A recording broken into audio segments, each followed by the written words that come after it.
O que é DSAR? Quem pode? Quem não pode? Quem deve? Quanto tempo para responder? Quais são os seus direitos? Tudo isso e muito mais no vídeo de hoje.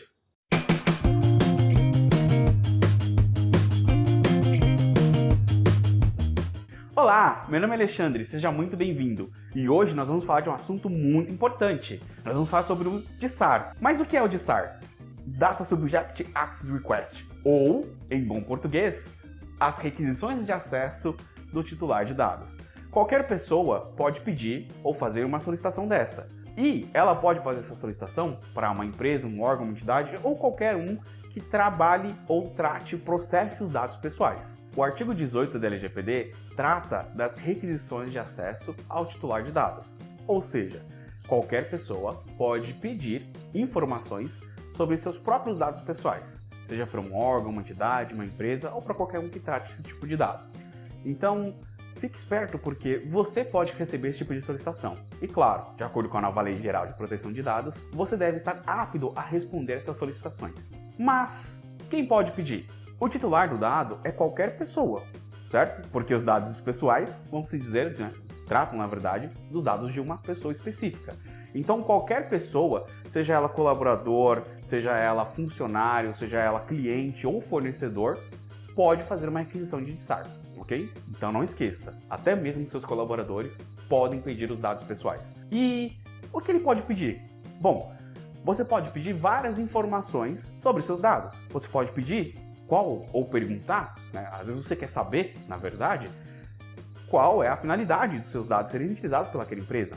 Então, a primeira coisa que você pode pedir é por que os meus dados pessoais estão sendo usados ou para que os meus dados pessoais estão sendo utilizados. Esse é um dos pontos em que você pode utilizar dentro do DSAR. Uma outra coisa que pode ser solicitada e que é muito comum você pode pedir para atualizar os seus dados pessoais.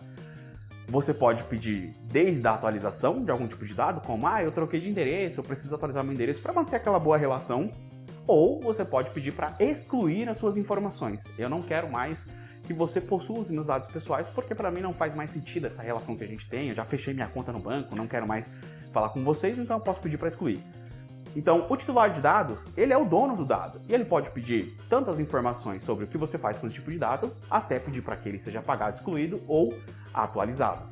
Uma outra coisa importante que não podemos esquecer é o titular também pode pedir o cancelamento das suas inscrições de dados pessoais em campanhas de marketing. Ou seja, eu não quero mais que você use meus dados apenas para marketing ou para receber ligações ou receber e-mails de coisas que eu não quero, não faz sentido. Então, o titular, além de pedir para atualizar, excluir ou remover os seus dados, pode também pedir o cancelamento da utilização desses dados em campanhas de marketing.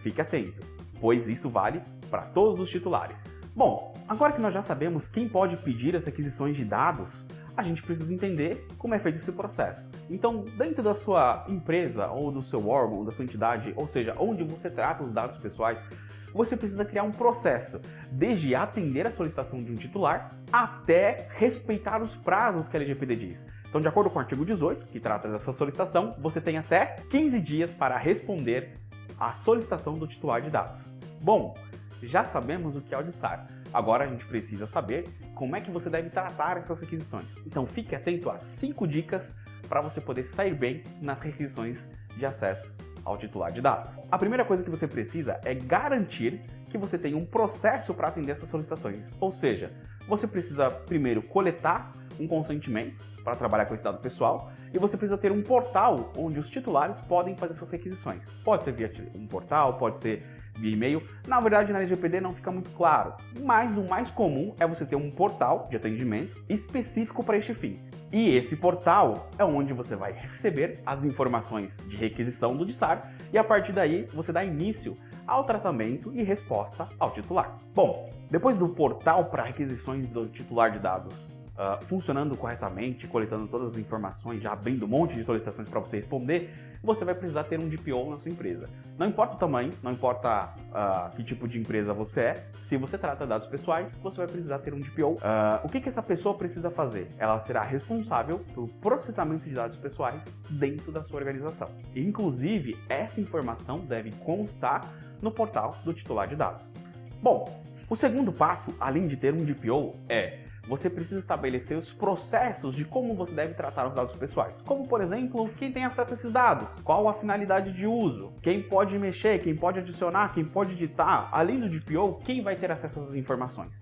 Então, tão importante quanto ter um DPO é você ter um processo para tratamento desses dados, desde o momento em que você recebe, processa e devolve esses dados para algum lugar, ok? Seja para o teu modelo de negócio, como enviando esses dados para uma cobrança, por exemplo, ou utilizando ele no marketing como finalidade aí de uso desses dados. Então é importante você estabelecer bem os parâmetros e processos de tratamento dessas informações pessoais, inclusive tendo um processo bem elaborado. Bom, depois que você definiu um DPO, agora já tem um processo de dados estabelecido, você já sabe quem pode, quem não pode, onde acessar, quem acessar, e tudo isso funcionando, obviamente você precisa justificar o uso desse dado pessoal. Então você precisa dizer qual é a base legal para a utilização desses dados. Você não pode pegar o dado de qualquer pessoa e utilizar para qualquer finalidade. Então você precisa dizer que existe uma base legal em utilizar esses dados pessoais, inclusive para o próprio DPO utilizar isso em suas respostas e também para o titular do dado saber por que você utiliza aquelas informações. Como um exemplo bem simples, se você quer abrir uma conta no meu banco, eu preciso saber seu endereço. Ué, por que você quer meu endereço? Porque eu vou precisar te mandar um cartão, eu vou te mandar uma correspondência. Então um dado muito comum em qualquer tipo de conta que você vai abrir é ter o seu endereço de e-mail ou o seu endereço da sua residência para receber algum tipo de comunicação. Então, isso é uma finalidade legal, né? Eu estou dizendo para que eu estou utilizando o seu dado de endereço, por exemplo. Um passo muito importante que vai envolver a sua TI é você precisa entender onde tem dados pessoais dentro da sua estrutura, ou seja, nos seus servidores, nos seus e-mails, no teu SharePoint, no teu File Server, no dia a dia da sua empresa. Você precisa entender onde esses dados estão e quais são. Então você precisa ter meios de descobrir e classificar os dados pessoais. Inclusive, a Icon pode te ajudar nesse passo. Então, se você tiver dúvida, procure a gente.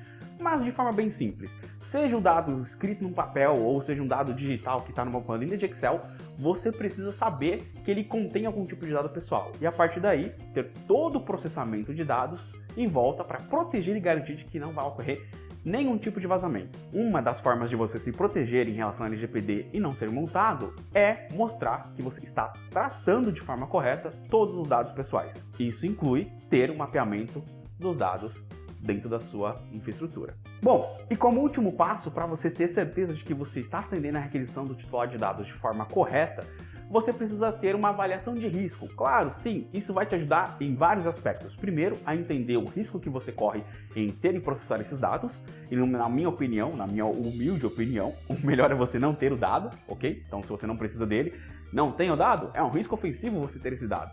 Então, a avaliação de risco serve exatamente para você identificar gaps de segurança ou gaps de tratamento desses dados para que você possa ter uma melhoria contínua e, claro, entender os riscos que envolvem no processamento de dados pessoais.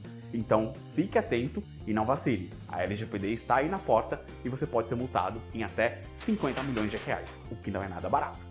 Caso você não atenda às requisições do titular de dados ou não faça devidamente o processamento dos dados pessoais, você pode ser multado em 5% do valor do seu faturamento até o montante de 50 milhões de reais. Então, fique atento para não cair numa malha fina da NPD, por exemplo, ou não ter nenhum tipo de dado vazado, porque em ambos os casos você vai ser multado. Então, uma boa forma de você não ser multado é demonstrar que você atende bem as requisições de titular, trata bem os dados pessoais e tem toda a base legal a seu favor. Muito obrigado por me acompanhar até aqui. Se você ficou até agora é porque esse vídeo te ajudou em algum momento. Então, por favor, deixe seu like e compartilhe esse vídeo com seus amigos para que todos nós podemos fazer um bom trabalho em relação aos dados pessoais. E claro, se tiver dúvidas, procure a gente.